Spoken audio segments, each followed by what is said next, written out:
desde ser comerciante a llegar a empresario, pues hay un trecho bastante largo, ¿no? El empresario, yo te diría que no es experto en casi nada, ¿sí? Pero conoce de todo, por lo menos lo básico. Para que una empresa crezca, debe tener deuda. Voy bien. No es cierto. ¿Cuál es el error que están cometiendo mal las pymes hoy? Una, comprar facturas. Ese es un error porque te lleva a una contingencia fiscal, ¿no? Qué agasajo el día de hoy la entrevista que te tenemos. O sea, y no te lo digo de dientes para afuera, porque el lenguaje principal de los negocios son los números. Sí. Y aparte un tema fiscal. Y deja de eso. Curiosamente, cuando son los números, el empresario o todas las personas carecemos de cosas tan básicas que hoy las vamos a ver. Desde qué es un estado de resultados, qué hay que hacer, cómo darse de alta, lo que implica el comprar facturas, o sea, todo. Estoy muy contento con este cierre de la 5ª temporada. ¿Con quién es nuestro invitado, Angie? Nuestro invitado del día de hoy es Rafael Ramírez Soto, un experto en tema contable fiscal, un abogado experto, y él nos va a decir inclusive por qué debes de formalizarte y cómo crecer a partir de una deuda, pero inteligente. Veámoslo. Bienvenidos, Mentes Audaces. Gracias. Bienvenidos a Mentes Audaces, el podcast, donde dos empresarios, Carlos López y Ángela Fregona, compartiremos anécdotas profundas, reflexiones y experiencias como si estuviéramos entre amigos y amigas. Prepárense para sumergirse en conversaciones inspiradoras, auténticas y llenas de sabiduría. Donde cada episodio es una invitación a explorar el mundo de los negocios desde una perspectiva única y original. Acompáñanos en este viaje creciendo juntas y juntos en Mentes Audaces. Pues como les estábamos platicando, que tú no escuchaste, pero te vamos a volver a reiterar todo lo que pasó, es que el día de hoy tenemos el gusto y el placer de tener a Rafa, un experto en materia fiscal, contable, estrategias y de números, que es la materia prima y que es la columna vertebral y que es el lenguaje de los negocios. Y que no ve el empresario, que Exacto. Normalmente yo creo que es lo que menos tenemos, y me incluyo, en donde creo que debería de ser... cuando la haces, lo primordial, el ir con un experto, el asesorarte, en saber si lo estás haciendo bien o no. Me encanta, sí, ¿No? totalmente. Muchísimas gracias, Rafa. No, bueno, primero que nada, gracias por la invitación, Angie. Gracias, Carlos. Como platicábamos hace un momento, ¿no? Creo que es de vital importancia que cuando vas a emprender un negocio, y me decías que tienes una sociedad en donde me decías que se llama Mujeres Empresarias Fregonas. Felicidades por el nombre porque está muy interesante. Muchas gracias. Creo, y hemos platicado, Carlos, en algunas otras ocasiones, que desde que inicias un negocio tendríamos que estructurar a qué me voy a dedicar para tener los vehículos adecuados para poder llegar a las metas y lograr de una manera más natural los beneficios fiscales que puedes tener. Okay. Por ejemplo, tendríamos que empezar definiendo si yo voy a prestar servicios o voy a vender productos. Y te pongo ejemplos, ¿no? Si vamos a vender productos, nosotros vamos a estar normalmente regulados por la ley de sociedades mercantiles y lo que nos va a interesar ahí son las mercancías. Entonces, ¿yo qué compro? Compro y vendo computadoras, compro y vendo teléfonos, compro y vendo ropa, y normalmente lo que va a ser deducible en ese mundo es efectivamente la materia prima, por ejemplo, el teléfono, la pantalla, el teclado, ¿sí? el monitor, el CPU. Si yo voy a comprar y vender productos. Entonces, ¿qué es importante en ese mundo? Bueno, pues la pantalla, como estoy diciendo, el teclado, la computadora, etcétera, etcétera, el CPU, ¿no? Y no me va a importar, por ejemplo, cómo voy vestido o a qué club deportivo voy o si pago las colegiaturas de mis hijos o no. ¿Y qué va a ser deducible en ese mundo? Nada más las mercancías, ¿no? Ahora bien, como me platicabas tú en el mundo civil, ¿no? Oye, yo presto servicios como el despacho, como un grupo de médicos, de abogados, de prestadores de servicio en general. ¿Qué va a suceder? Yo lo que hago ahí es prestar servicios. Entonces, lo que va a ser deducible, en primera instancia voy a estar regulado por el Código Civil, no por el mercantil, porque yo presto servicios. Y entonces el mundo, digamos, civil, lo que le interesa son las personas. Entonces, de manera análoga, como un grupo mercantil deduce las mercancías o lo que está vinculado a las mercancías, en el mundo civil, ¿sí? Podría ser deducible incluso cómo vienes vestido. Okay. Que normalmente, si tú hablas con algún contador, te va a decir, no, oye, el traje, el club deportivo o el gimnasio o las colegiaturas quizás no son deducibles en el mundo mercantil. Hay algunas mecánicas para hacerlo, pero tendrías que darlo de forma general. Y naturalmente en ese mundo, como lo importante son las mercancías, lo que es deducible es eso. Ahora bien, si yo me voy al mundo civil, de manera análoga, ¿sí? Como el mundo mercantil invierte en mercancías, Sí. pues tú tienes que invertir probablemente en un traje, en un club deportivo, para poder vender tus servicios. Entonces, de naturaleza análoga, en el mundo civil, eso sí puede llegar a ser deducible.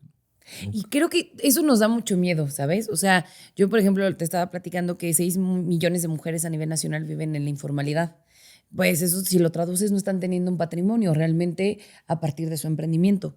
Pero hay mucho desconocimiento. Lo primero que le dicen es que por el tema de SAT. Es lo primero que me dicen.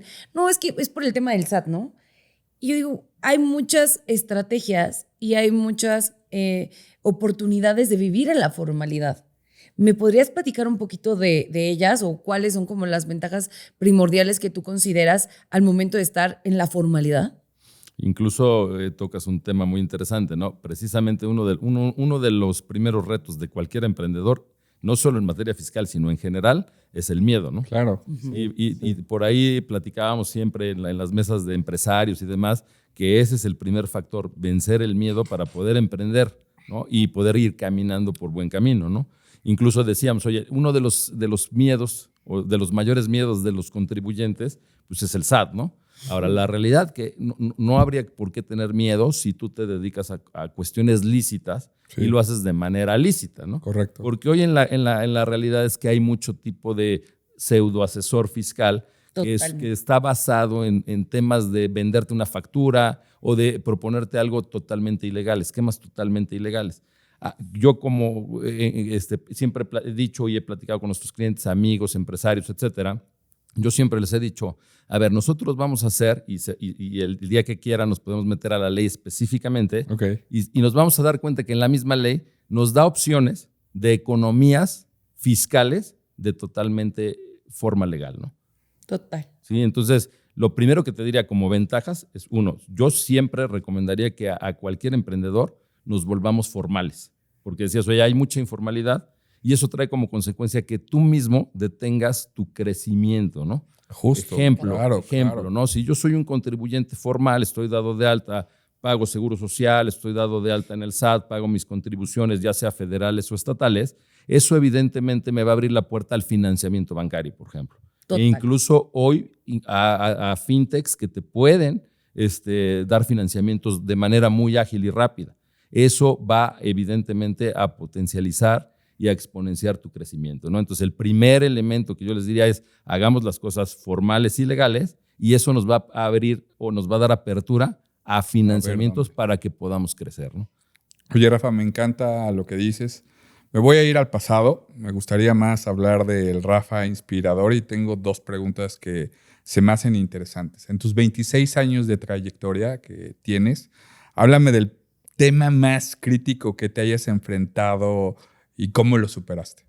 Bueno, ha habido varios, ¿no? O sea, en 26 años te platico las primeras, ¿no? Mi socio y yo, cuando fundamos el despacho, pues bueno, éramos los únicos 2, éramos directores, éramos auxiliares, éramos de limpieza y de todo, ¿no? Entonces, eso fue un aprendizaje interesante porque iniciamos desde cómo limpiar una taza, cómo servir un vaso de agua, hasta poder hacer un trámite ante el SAT o el IMSS, y lo hacíamos todos nosotros, ¿no?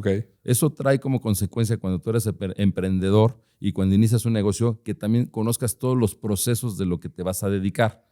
Y eso hoy en día pues es muy fácil. Si tenemos un auxiliar, lo mandamos a un trámite al SAT, por lo menos saber cuánto tiempo le lleva ese trámite, porque ya sabes que hay gente que a veces va, toma su receso y te puedes dar fácilmente cuenta de cómo está operando tu oficina o tu despacho, ¿no? Entonces, evidentemente a todo emprendedor y a toda gente que inicia un negocio, lo que yo le recomendaría también es que siempre se meta a todos los procesos, que los conozca, los viva para poder llegar a ciertas metas, ¿no? Algo que marcó mi vida y que incluso algunas veces se me salieron las lágrimas, que creo que a muchos de ustedes y de toda su audiencia seguramente, fue el parteaguas de la pandemia, ¿no? En donde tú llevas una trayectoria, vas teniendo un crecimiento fuerte y siempre he dicho, bueno, si tú tomas el volante y te estrellas, pues está bien, porque tú tomaste las riendas y tomaste las decisiones para que sucediera eso, ¿no? Y a veces también eso, estrellarse es bueno, ¿no? Porque eso te hace que te levantes y aprendas, ¿no? Claro. Es muy bueno, ¿no? Pero cuando se vivió la parte de la pandemia, pues era muy triste porque estuvimos, y ayer platicaba con un amigo, decíamos, oye, es que a veces perdemos que se paró el mundo, ¿no? Correcto. Completamente se paró el mundo. Es decir, no es, oye, vivimos una pandemia y se paró Puebla o se paró México, ¿no? Sino se paró todo el mundo. Y lo triste y fuerte, el parteaguas a la pregunta que me hacías es que en ese momento realmente íbamos a estrellarnos, pero no porque estuviéramos manejando propiamente nosotros, ¿no? Sino porque el contexto y el contorno nos estaba llevando a estrellarnos, ¿no? Sí. Y eso está muy triste, que no esté en tus manos o en tu control. No sé, que sea externo, ¿no? Exactamente. Oye, ¿en qué momento dijiste, esto ya no es un despacho, ya es una empresa? Bueno, eso creo que todavía, o sea, sí somos una empresa ya, pero creo que todos los días todo nuestro equipo lo va conformando, ¿no? Es decir, no puedo decirte hoy ya somos una empresa, más bien somos un despacho que estamos transformando en una empresa y que cada día tratamos de hacerlo mejor, ¿no? Es decir, la empresa, mi opinión personal es que no se consolida y tú puedes decir, oye, ya soy una empresa o un empresario, ¿no? Sino todos los días vas conformando eso, ¿no? Qué interesante, ¿no? Oye, me encantó esto que acabas de decir porque ¿cómo das ese salto? O sea, porque creo que cada uno tiene como percepciones diferentes y que hay muchas personas que pueden decir, ok, ya soy empresario, ¿no? Y realmente es un autoempleo. Y no está mal. O es una pyme o esto, ¿no? Y claro, es un proceso, ¿no? O sea, también creo que... Pero me encanta la humildad con lo que lo dices porque eso también nos ayuda a muchos tomar decisiones con respecto a hacia dónde queremos llevarlo, ¿no? Y como lo acabas de decir, sobre todo en un tema de prestaciones de servicio. Porque una empresa, pongamos, el creador de las tazas, ¿no? Pues ya sabes que tienes una producción, tienes una fábrica, entonces es mucho más fácil decir ya soy una empresa, ¿no? Pero cuando prestas servicios, ¿cómo haces esa diferencia o para ti qué es esa diferencia de decir ya soy una empresa? Bueno, mira, algo importante en eso que acabas de decir, Angie, es, y yo lo aprendí o logré diferenciar, y ahorita te voy a decir los dos conceptos.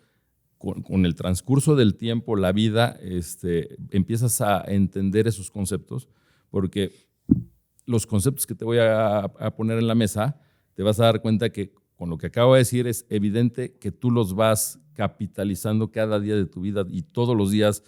Yo, por ejemplo, daba clases y aprendía con mis alumnos todos los días cosas nuevas porque había formas de pensar como alumno que me las exponían que yo decía, esto jamás lo había pensado o lo había propuesto o planteado de esa forma, ¿no? Y, por ejemplo, a lo que voy es la diferencia entre empresario y comerciante. A veces no la logramos definir, ¿no?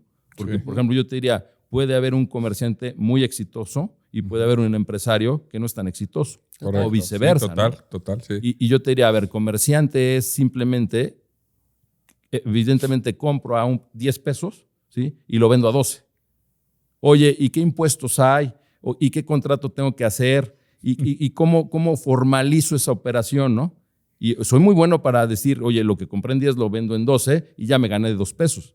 Pero no estoy viendo, oye, tengo que pagar impuestos sobre nómina de mis trabajadores, tengo que tener un contrato laboral, tengo que pagar IVA, impuesto sobre la renta. Y eso posteriormente, si no tengo esos conocimientos por lo menos básicos, me pueden llevar a que el día de mañana enfrente un problema o una contingencia.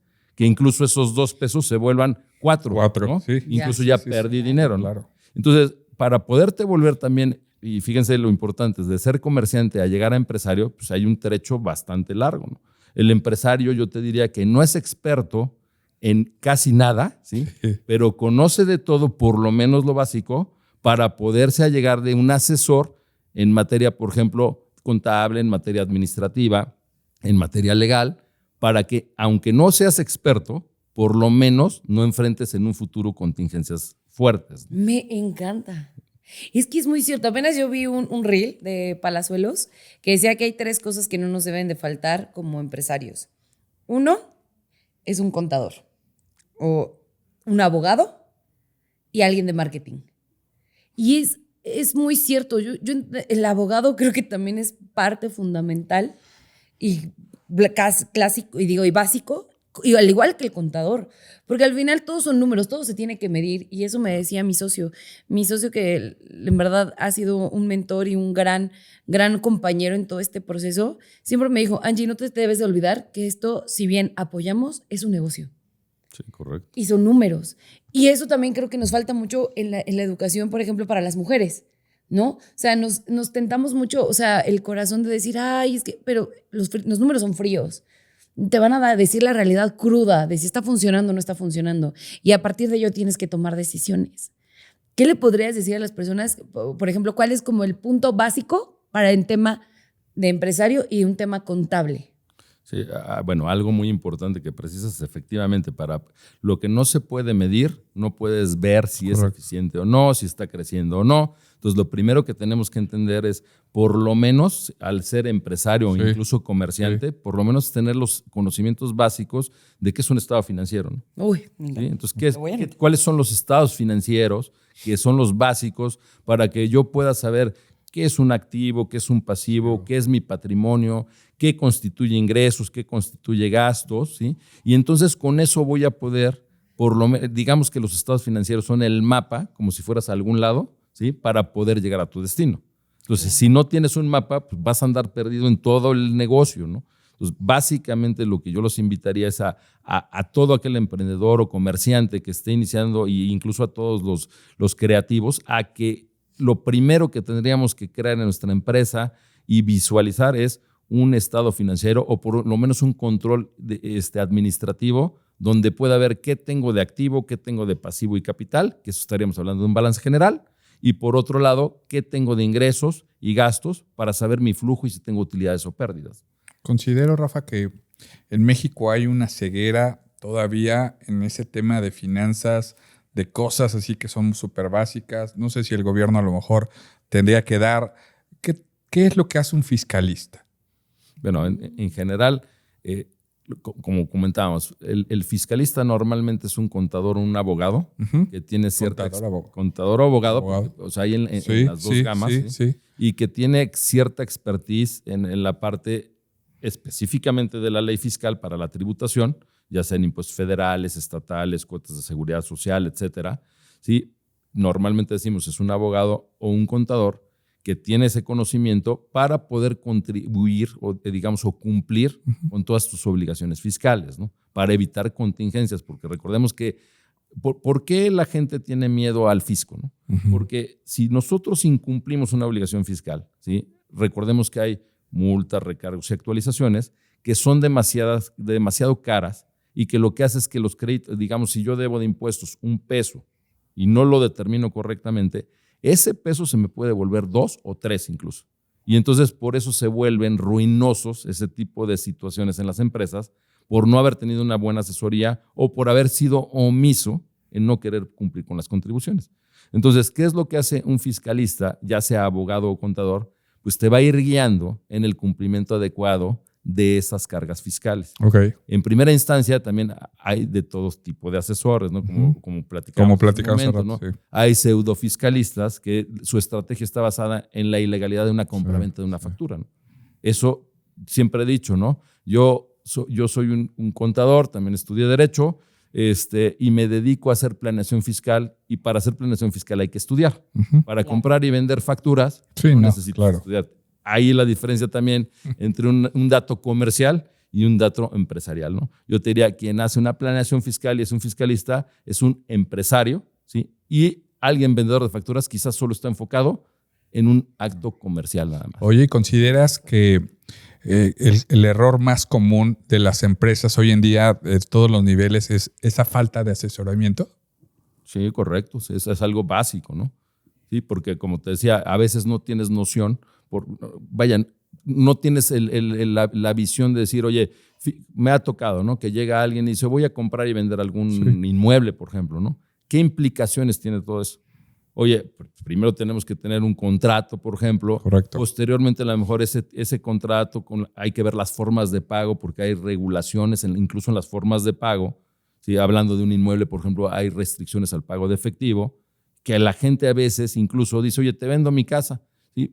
¿Me la pagas en efectivo? Sí, y por desconocimiento acepta ese pago en efectivo, y ya estás cometiendo por esa simple operación legal, que es legal, vender tu casa, sí, pero al aceptar el efectivo en ciertos montos, ya estás cometiendo un delito. Entonces, imagínate lo importante ahí de conocer o tener por lo menos un asesor que conozca de estos detalles para que no incurras incluso en un delito de materia penal, ¿no? Fíjate. Incluso te puede llevar a la cárcel, ¿no?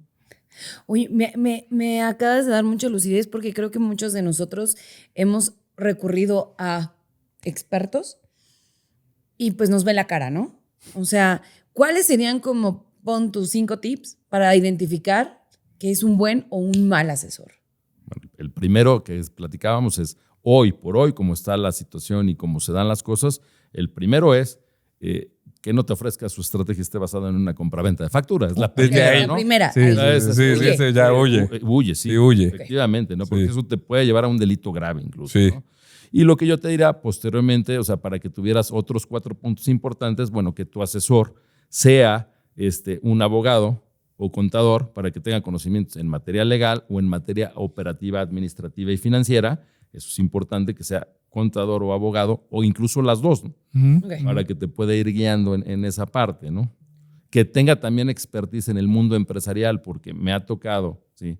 E incluso yo tengo muchos pasantes de derecho de contabilidad en mi oficina y siempre hemos platicado que hay también, que ese asesor es importantísimo que esté vinculado al mundo empresarial. O sea, es decir, que no sea solo un teórico, ¿no? Porque puede ser un teórico muy bueno, pero en la práctica, pues la realidad es que la operación de la empresa es muy diferente a lo que dicen a veces los libros. Ok.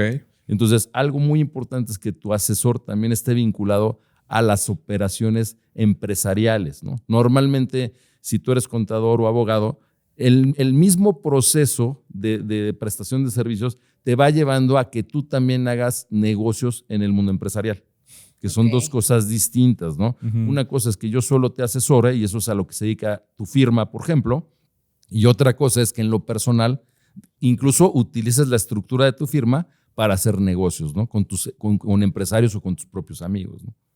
Okay. ¿Cuál es el error que están cometiendo mal las pymes hoy? Una, comprar facturas. Ese es un error porque te lleva a una contingencia fiscal, ¿no? O sea, hay muchas, demasiados, ¿no? Tristemente, ¿no? Sí, tristemente ha proliferado mucho ese tema. Y normalizado. Sí, es común ya eso, ¿no? Que un asesor esté basado, ya ni siquiera hay estrategia, simplemente es compra una factura. Entonces, eso yo los invito a que realmente hagan conciencia de no hacerlo, claro, porque hay opciones en la ley que te dan mucha posibilidad de no hacerlo de forma totalmente legal, ¿no?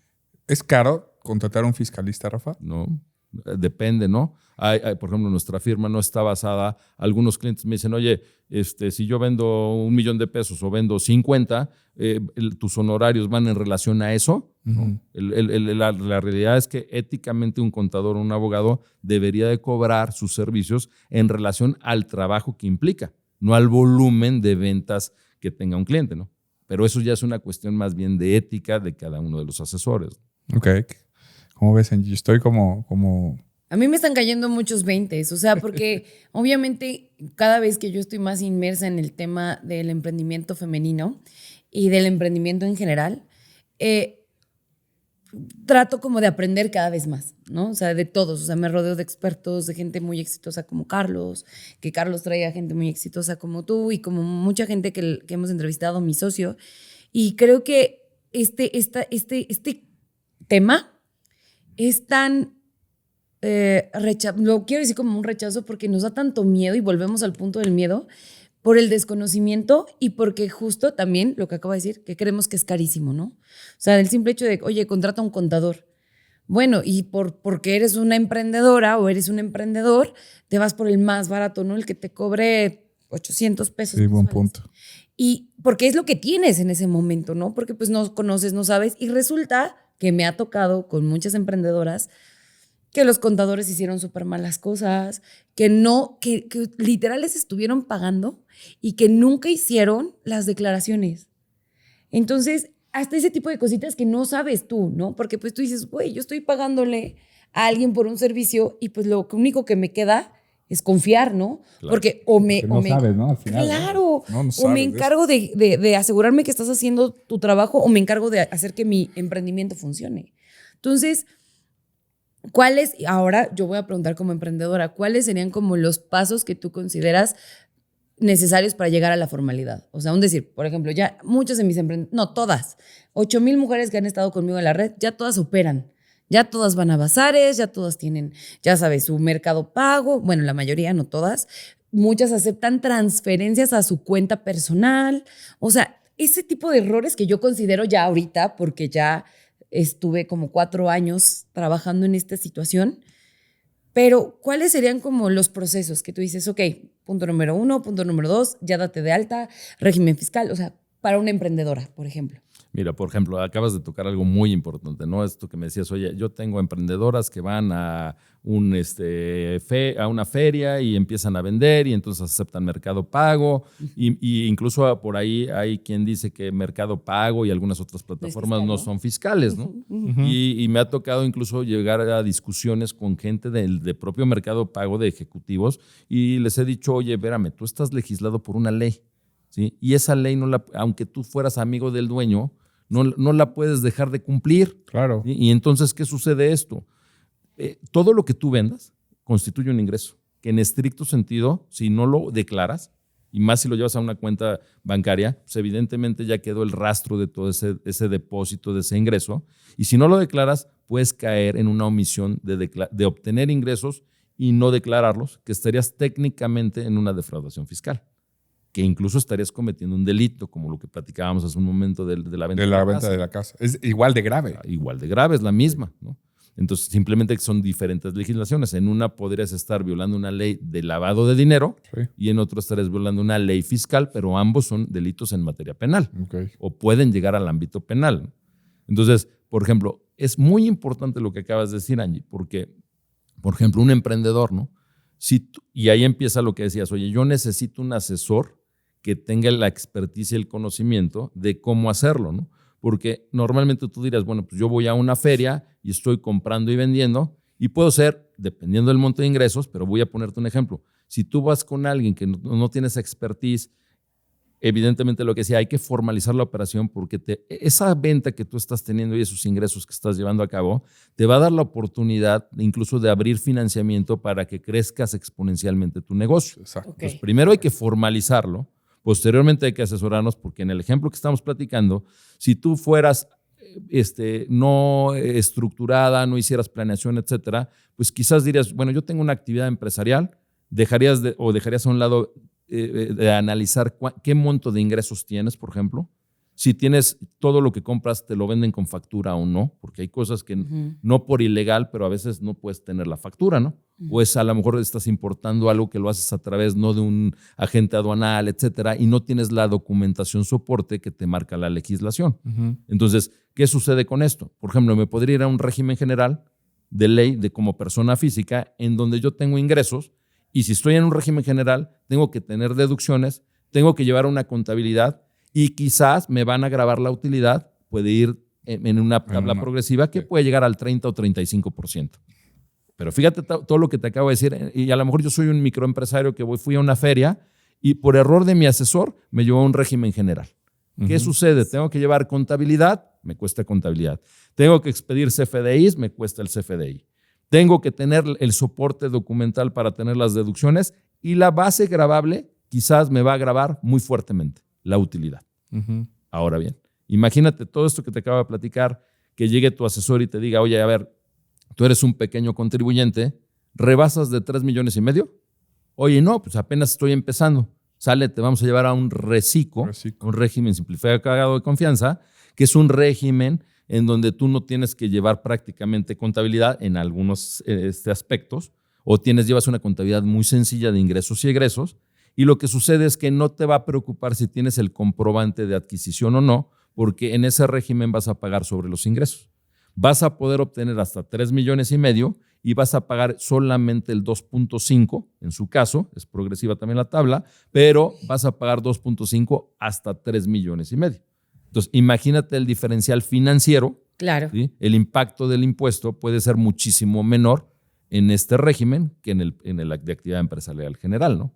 Entonces, por eso importantísimo que desde que vas a plantear tu negocio tengas un asesor que conozca los regímenes fiscales que existen para que te dé ventajas competitivas contra tu competencia, ¿no? Es que todo eso, por ejemplo, ahorita que estamos en análisis de muchas emprendedoras que ya te digo, ya están operando, yo ahorita lo que hago, por supuesto, es canalizarlas, ¿no? Porque pues no lo sé, yo no lo sé y ahorita estamos en un proceso de en 24 meses formalizarlas. Desde el dar de alta su logo en el INPI hasta darse de alta en el SAT. Una vez que tú ya te das de alta en el SAT, por ejemplo, ¿qué sigue? O sea, ¿qué es lo correcto para poder tener un crecimiento? Porque todos los que nos damos de alta en el SAT, creo que lo hacemos pues justo para poder tener esta formalidad. Y aparte, esa inyección, sí. Pues, o sea, como crecer, pues. Sí. Porque para eso te das de alta, ¿no? O sea, para poder crecer. ¿Cuál sería como los siguientes pasos? O sea, ya me di de alta. ¿Ahora? Ahí importante, o sea, que tú todas tus operaciones, para no caer en omisiones, las declares en primera instancia, o sea, declarar, cumplir mis obligaciones fiscales, hacerlo a través de una cuenta bancaria, como decías, con las plataformas que hay hoy en día para poder cobrar y declarar esos ingresos para no caer en omisiones. Eso te va a abrir las puertas a financiamiento. Y dos, yo lo que te diría, formalizar tus operaciones internamente, ¿sí? Establecer la administración que traiga como consecuencia lo que platicábamos hace unos momentos, de por lo menos tener los estados financieros básicos y que mi asesor me ayude a interpretarlos, ¿no? O sea, cómo, lo que decíamos, oye, ¿cómo leo este mapa, no? Oye, ¿qué tengo activos, tengo pasivos, tengo capital en un balance general? Oye, tengo ingresos y costos y gastos. Entender qué es un balance general, qué es activo y pasivo, por ejemplo, y qué es ingresos y gastos, ¿no? Y costos. Porque la realidad es que incluso yo tengo empresarios que a veces les cuesta trabajo diferenciar si constituye un activo, si es un pasivo, si es un ingreso, si es un gasto. A veces, te pongo un ejemplo, ¿no? El empresario dice, entraron 100 pesos, me gasté 100 pesos en flujo. Yo no tengo que pagar impuestos. No forzosamente, ¿no? Sí. Eso es flujo, es decir, entraron 100, ¿sí? Pagué a lo mejor un crédito, entonces tengo un ingreso de un estado de resultados y estoy teniendo una salida que está pagando un pasivo. Es decir, tengo ingreso, pero no tengo gasto. Entonces, si entran 100, salen 100, pareciera que yo tengo 0. A simple vista, ¿no? Pero en flujo, pero no es así. Porque el ingreso de la venta de los 100 pesos es del estado de resultados y la salida del dinero es una reducción del pasivo del balance general. Entonces, fiscalmente, si estuviéramos hablando en flujos, no hay problema. Tengo 100 y salen 100, pues no tengo problema. Pero digamos, en materia fiscal, yo tendría venta 100, costo y gasto 0. Y si fuera una empresa, por ejemplo, esos 100 tendrían que pagar el 30%. Entonces, es muy importante entender esas diferencias técnicas entre un balance general, un estado de resultados, que es flujo, etcétera, para poder entender cómo está estructurado tu negocio, ¿no? Oye, en el día a día, las empresas, sea del tamaño que puede ser, la operación es tan fluida que pierdes de vista varias cosas. ¿Cada cuándo es aconsejable el auditarte y el ver realmente que lo estás haciendo bien? Porque, pues como bien mencionas, puedes tener a alguien experto, puedes tener tu departamento de contabilidad, pero no significa que a lo mejor lo estás haciendo de la manera correcta, ¿no? Lo recomendable, ¿qué es, Rafa? A ver, una cosa es auditarte y otra cosa sería más bien revisar tu contabilidad o tus estados financieros. Si me dices, hablando contablemente, yo lo que sí te recomendaría es que revisaras tus estados financieros de manera mensual. De manera mensual. De manera mensual. Una vez que y lo básico que decíamos es que tu asesor te empiece a ayudar a leer esos estados financieros. O sea, cómo leerlos, cómo interpretarlos y cómo entenderlos. Esa sería la primera parte. E incluso, oye, eso si lo vas a revisar cada mes con tu contador, te vas a dar cuenta que vas a ir aprendiendo a interpretarlos. Ahora, ya posteriormente quizás tú ya lo hagas con tu propio equipo de trabajo de manera interna o incluso en lo personal. Tú lo vas a revisar de manera mensual para ir viendo cómo se comporta. Y si tienes una variación, sí sería importante que le llames a tu asesor para que te explique por qué está sucediendo esto, ¿no? Hay veces que tú dices, oye, mi empresa está ganando, ¿no? Tengo utilidades, pero no tengo liquidez. Sí. ¿Dónde está el dinero, no? Correcto. ¿Y qué pasa? Porque recordemos, a ver, la utilidad que te da el estado de resultados puede estar atorada o entrampada en tu balance general en cuentas por cobrar o teniendo más inventario, pero no forzosamente en liquidez. Sí. Entonces, tú como empresario quizás dirías o tendrás la percepción de que, oye, ¿cómo estoy ganando dinero y no tengo dinero en el banco? Oye, no forzosamente el dinero que ganas está en el banco. Puede estar en cuentas por cobrar porque estoy financiando esa utilidad a mi cliente, puede estar en almacén porque ya tengo más bienes para comercializar, o incluso puede ser que no lo veas en el activo, sino lo hayas visto en una reducción del pasivo porque ese dinero que gané me sirvió para reducir la deuda con un proveedor. Oye, entonces es importantísimo dónde está la bolita, ¿no? Sí. Hablemos de deuda. Creo que hay mucho mito en tema de deuda. ¿La deuda de una empresa es buena? ¿Tú qué opinas? Yo siempre he dicho, los hombres más ricos del mundo, ¿sí?, trabajan con el dinero de terceros o con el dinero del banco. Nada más hay que tener los debidos cuidados. Es más, para que una empresa crezca, debe tener deuda. Es más, yo estaría en contra. No es cierto. Yo estaría en contra de. Muy bien. Claro. Muy bien. Perfecto, ¿no? Sí. Yo estaría en contra de no tener deuda. Evidentemente con las razones financieras, ¿no? O sea, lo correcto de una empresa sería que tuvieras 2 pesos de activo por 1 de pasivo. Dirías, ese es el óptimo, ¿no? O sea, oye, yo tengo 2 pesos contra 1 que debo. Eso sería lo óptimo. Normalmente eso es muy difícil de lograr. Incluso lo ideal sería, o sea, ya muy básico estarías 1 a 1, ¿no? Pero, oye, hay modelos de negocios donde nosotros hemos tenido la expertise de estar trabajando en esos modelos de negocio. Incluso tú tienes 1 peso de activo por 2 de pasivo. Sí. Y trabajas realmente con el inventario de ese proveedor. Claro. Esa sería la realidad de trabajar de manera exitosa. Nada más, ojo, ahí tengo 2 de pasivo por 1 de activo. Tengo que ser muy preciso en mi toma de decisiones porque un error sí me puede llevar a que pueda quebrar, ¿no? Sí, total. Pero tomando lo que dices, o sea, la realidad es que a mí me gusta que la empresa siempre tenga deuda. La deuda es sinónimo de crecimiento. De crecimiento, justo. Y de miedo, ¿no? Volvemos a lo mismo. Sí. Oye, y tengo otra pregunta que también se hace mucha gente. Hablemos de rentabilidad en las empresas. ¿Cuál es el margen que debe de tener una empresa para que digas, está haciendo negocio? ¿Hay algún porcentaje o no, dependiendo del giro? ¿Qué onda ahí? Depende del giro, pero recordemos también algo básico, ¿no? Importantísimo también. Estamos hablando, si hablamos de rentabilidad, estamos hablando de un estado de resultados. Correcto. Oye, ¿cómo es la estructura de un estado de resultados? Oye, tengo mis ventas, tengo costo. La diferencia entre mis ventas y mi costo se llama técnicamente utilidad bruta. Posteriormente tengo mis gastos de operación y lo que voy a tener es una utilidad neta antes de impuestos, ¿no?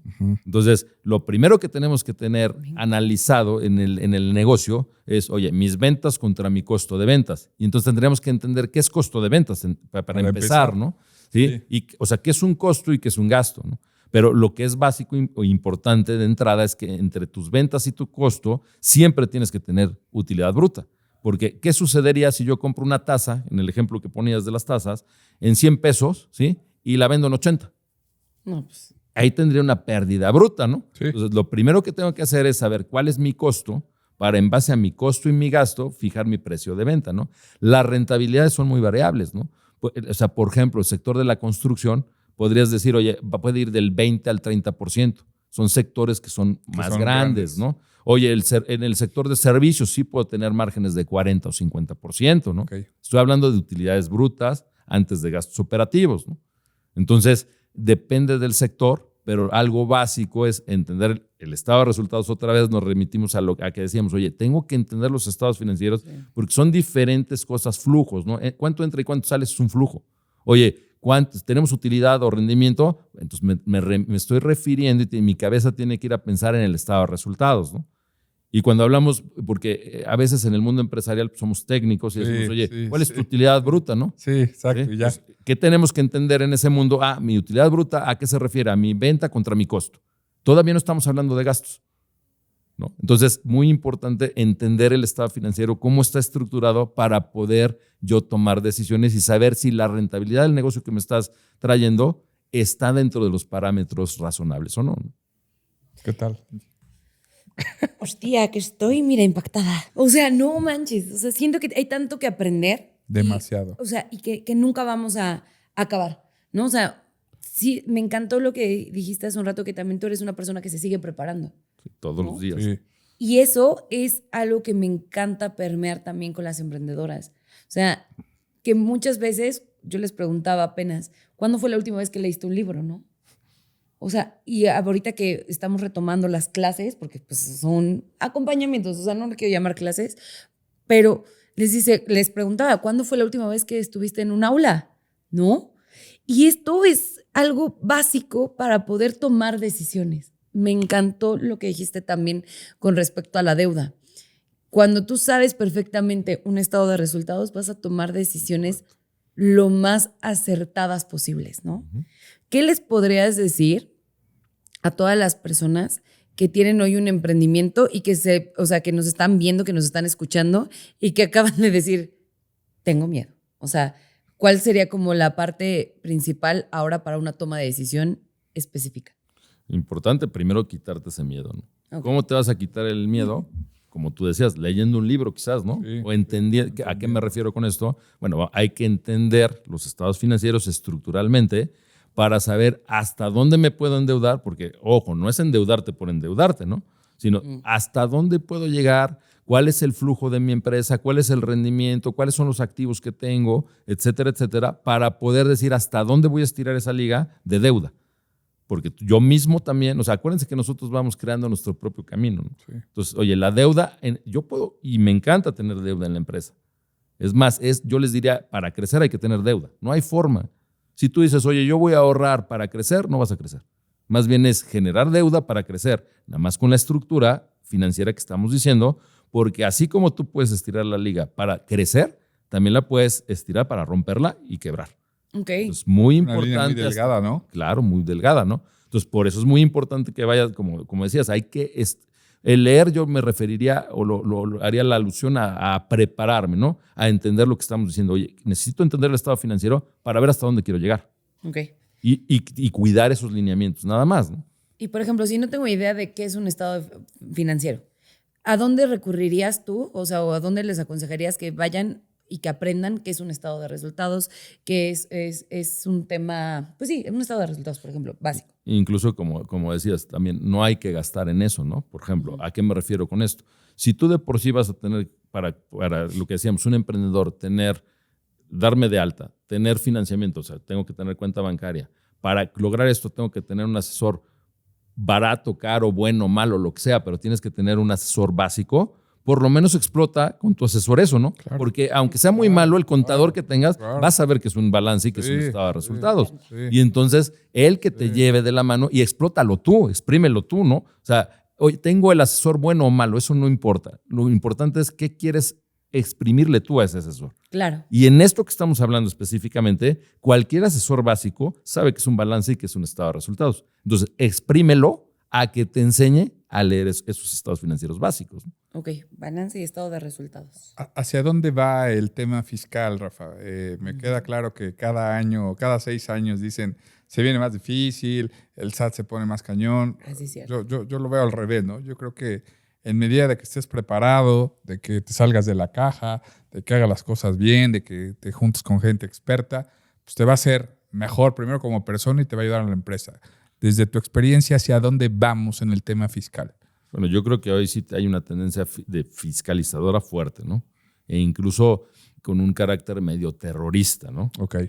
Que incluso a lo que está sucediendo hoy con las reformas del Poder Judicial y demás, sí tenemos una tendencia, esperemos que nos equivoquemos y que realmente el Poder Judicial sí sea parcial. Sí, claro.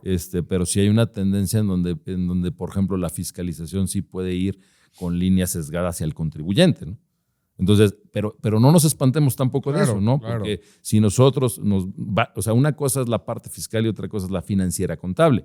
Independientemente de lo que suceda en la parte fiscal, porque pues, obligados a pagar impuestos siempre vamos a estar. Claro. Ahora, si lo hacemos bien o mal, dependerá de mi asesor, dependerá también del tipo de planeación que haga, etcétera, etcétera. Pero la estructura financiera y contable, esa no va a variar.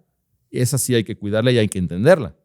Y esa es la que me va a llevar a crecer o a decrecer. Por eso sería importante conocerla bien e independientemente ya veremos qué sucede en un futuro corto, ahora con todas estas reformas, para ver cuál es la tendencia de la fiscalización, ¿no? Pero, insisto, o sea, es importante conocer la estructura financiera. La estructura financiera me va a llevar a pagar impuestos. más o menos, eso no sé, ¿no? Eso sí, Pero claro. lo importante es que la estructura financiera y contable sí la llevemos en orden, ¿no? Porque eso es lo que le va a dar crecimiento o decrecimiento a mi negocio. Oye, en el tema, a lo mejor ya hablando de tu despacho, ¿hay demasiada competencia o son pocos los corporativos que se dedican a este asesoramiento? No, mira, yo creo que hay muchos. Hay muchos. Muchos. Ok, Y buenos y malos, ¿no? O sea, sí. a ver, yo siempre he dicho también que la competencia es bueno, ¿no? La incompetencia es el problema, ¿no? Sí. Entonces, lo importante es realmente para el empresario que tenga una asesoría y que, bueno, que haya competencia y opciones, ¿no? Insisto también, no tomen, porque a veces por barato. Sí, lo o que por decía Angie, pagar ¿no? impuestos, Lo correcto, que puedo y va, ¿no? Y no, Correcto. no va por ahí, ¿no? y evitar, sobre todo en este tema es importante que estés dentro del marco legal. Eso es muy importante, ¿no? Como empresario, hablando de actualizaciones, ¿dónde? Porque no hay un libro, no hay algo, ¿dónde te debes de estar actualizando, ¿no? Porque las leyes, como tú lo mencionas, todo el tiempo debes de estar en constante aprendizaje y entendiendo y viendo y aprendiendo y ahí. ¿Qué sugieres a la empresa normal que pues está viviendo el día a día y de repente ya pasaron 3 cosas y no la sabe? Mira, algo importante que siempre también les digo a nuestros clientes, ¿no? Y amigos incluso y empresarios siempre. Yo creo que la función del empresario, sí tienes que tener el conocimiento, como platicábamos, ¿no? De lo básico, ¿no? Como empresario, como sí. comerciante, ¿no? Que decíamos, son cosas diferentes, pero sí tener el conocimiento básico. Pero tu función como empresario realmente es, en el caso tuyo, Carlos, ¿no? Oye, yo importo máquinas. Tú entiendes los impuestos, ¿sí? Pero para eso está tu asesor Sí. y para eso le pagas. Tú enfócate porque lo bueno tuyo en la empresa y lo que va a generar es tu conocimiento en la importación y exportación de máquinas, ¿no? Ujú. Entonces, lo que te diría es, está bien que te actualices, pero yo no me preocuparía tanto en ese sentido porque por eso tengo un asesor, ¿no? Correcto, sí. Es como decir, oye, si te enfermas, pues yo tengo por eso un doctor, ¿no? Claro. ¿Sí? Yo sigo enfocado en mi despacho, no a mí que me cure el doctor. Con esa visión deberíamos de empezar. De ver, O sea, ok. sí tener medio conocimiento y saber qué está pasando, pero Dejárselo al experto, claro. correcto, ¿no? Para que Súper. tengas un crecimiento, ¿no? Sí, perfecto. Encantado. Me encanta. Pues muchísimas gracias, Rafa, por todo tu conocimiento. Creo que me encantaría que nos puedas dejar tus redes sociales, porque seguramente a partir de aquí va a haber muchas personas que quieren realmente también tenemos el juego de la vida, pero bueno, antes de eso, me encantaría que porque va a haber muchas personas que van a tener esta necesidad de acercarse con alguien experto. Entonces nos encantaría que nos dejes tus redes sociales.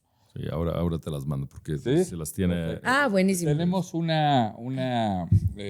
tenemos una dinámica en donde ahí hay unas cartas. Si me haces favor de elegir la que más te vibre, leernos la pregunta en español y si nos das la respuesta. Es la broma que vas a hacer, Carlos. No. Se llama el juego de la vida. La que sea. La que sea, la que más te lata. Y ya. Ahora, a ver, déjame ya los lentes porque si no. Dale.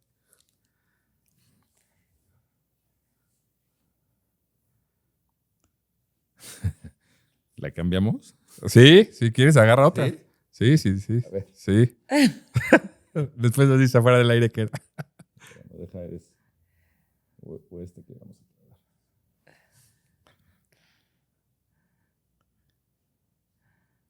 ¿Cómo obtuviste tu nombre? ¿Cómo obtuviste tu nombre? O sea, ¿a qué se refiere? ¿A mi nombre? Ajá, sí. Pero, No, a lo mejor Al prestigio, al ¿no? prestigio, O sea, ¿no? sí. Yo creo que al tu how did prestigio, you ¿no? get your name? Sí, yo creo que tu prestigio, ¿no? Bueno, si te refieres a eso, la realidad es que, como decía, ¿no? Para tener prestigio, Sí. pues tienes que trabajarlo todos los días, ¿no? Todos los días y era un poquito de lo que hemos hablado, fíjate. platicábamos, ¿no? Sí. Yo creo que el prestigio lo vas formando a través de los años y nunca dejas de seguirlo haciendo crecer o decreciéndolo, ¿no? Claro. Y algo importante, siempre he sido muy claro y transparente. Esa es una de las partes que me he ganado yo la confianza de amigos, empresarios, clientes, ¿no? Siempre hablar con la verdad, sea dura o no, es importante hablar con la verdad. Muchísimas gracias, Rafa, de verdad. Y una última pregunta. Para ti, ¿qué es una mente audaz? Bueno, una mente audaz es ustedes, ¿no? Carlos. Ay. ¿Sí? Creo que es aquella mente que siempre esté pensando en que no lo que hace es lo correcto, tal vez, o lo mejor más bien, no lo correcto, lo mejor, sino que siempre está en esa búsqueda continua de innovar y de tratar de hacer mejor las cosas, ¿no? Eso para mí eso sería una mente audaz. Me encanta. Muchísimas gracias, Rafa, por habernos. No, gracias a ustedes por la Espero que les haya invitación. pasado bien. No, Y gracias muchas gracias. también por muy ameno. compartir todo tu conocimiento. En verdad creo que acabas de dar lucidez a muchas personas que están en el emprendimiento, que tienen un negocio, que tienen algún local y que a partir de ahora estoy segura que ya no le van a tener miedo a la formalización. Y sobre todo Sin agradecer que gracias a personas como tú que se dedican, nos ayudan a los empresarios. Al final el empresario pues quiere esa tranquilidad, quiere pues, ganar dinero, que valga la pena lo que estás haciendo y hacerlo bien y hacerlo correcto. Y te agradezco mucho a título personal que hayas venido, que me estés ayudando. Me siento muy contento, me siento muy tranquilo, que creo que hablando en temas generales creo que es importante la tranquilidad que debes de tener cuando estás con alguien experto. Pues muchas gracias. Contigo cerramos la 5ª temporada. Gracias a Shore Studio. Terminamos un ciclo. Nos vamos a los 40 principales. Empezaremos a partir de agosto o de julio. Entonces ya nos van a ver en los 40 principales Puebla. Muy agradecidos, muy contentos. Denle a la campanita y nos vemos pronto, Angie. Gracias, Shore. Gracias, Shore. Gracias. Creo que es de bien nacido ser agradecidos. Sí. Y cada etapa es algo trascendente, forma parte de nuestra historia. Y pues aquí nació Mentes Audaces. Y pues muchísimas gracias y estamos seguros que vamos a seguir teniendo mentes audaces para compartir. A largo. Gracias. Gracias. Bye. Nos vemos. No te pierdas cada semana un capítulo nuevo de Mentes Audaces. Síguenos en nuestras redes sociales y por favor coméntanos a quién quieres que invitemos. Y denle a la campanita, por favor. Acompáñanos en este viaje creciendo juntas y juntos en Mentes Audaces.